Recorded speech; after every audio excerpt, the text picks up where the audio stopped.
This is a re-record of a video I just recorded because the audio didn't come out good.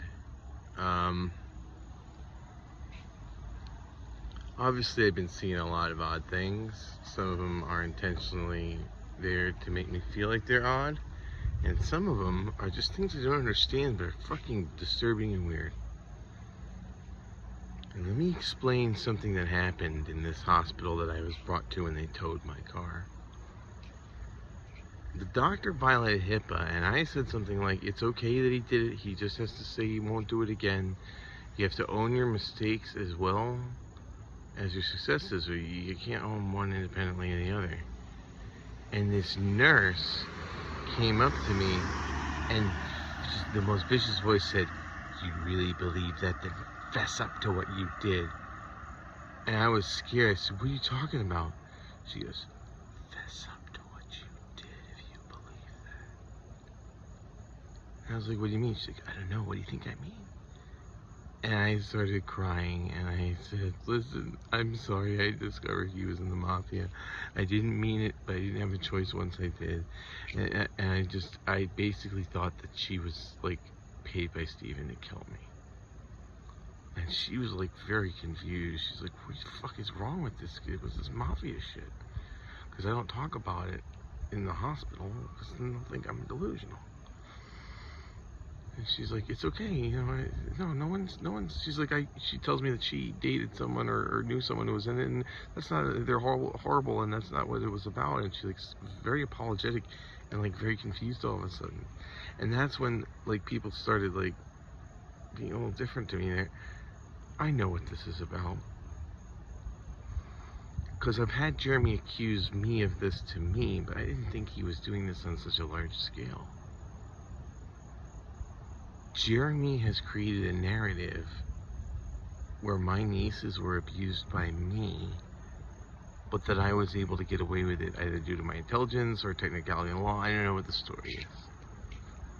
So I'm gonna say this, and I never ever want to talk about this again because this is the most horrible thing ever. I love my nieces. I probably am not the right kind of person to be a parent, but being an uncle was about as close to that as I'll ever get. And it was nice to have people who really just care about you because you take care of them and care about them. Like, it's not a very complicated dynamic between an uncle and nieces or nephews, right? It's just like you spend some time with them and they appreciate it, right? Jeremy knows that he's lying. How can I say this? Because I was never alone with them.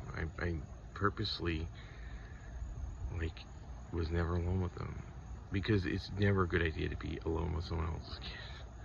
You always want another, like, it's just a precaution for situations like this. It's something that people know. There was one time when I was alone with either one of my nieces, and it was only one of them. And I took her to the coding club at the library, okay? So she got in the back of Night Flight, and we drove to the library.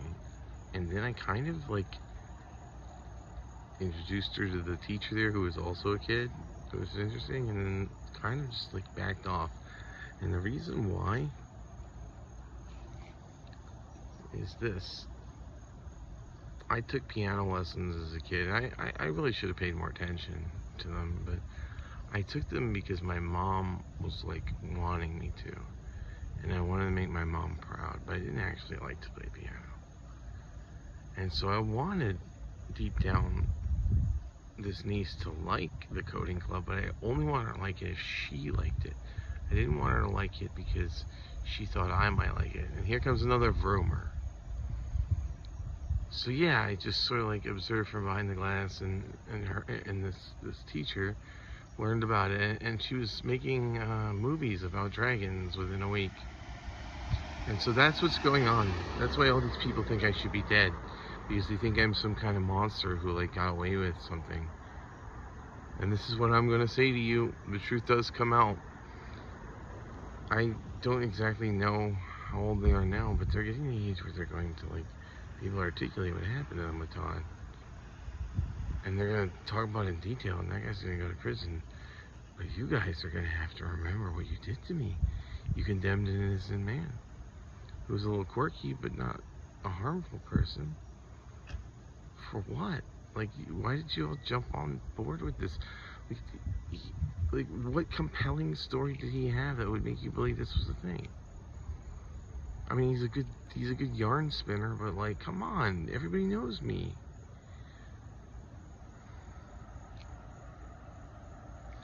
I'm done. I never want to talk to any of you again who bought into this. And here comes another rumor.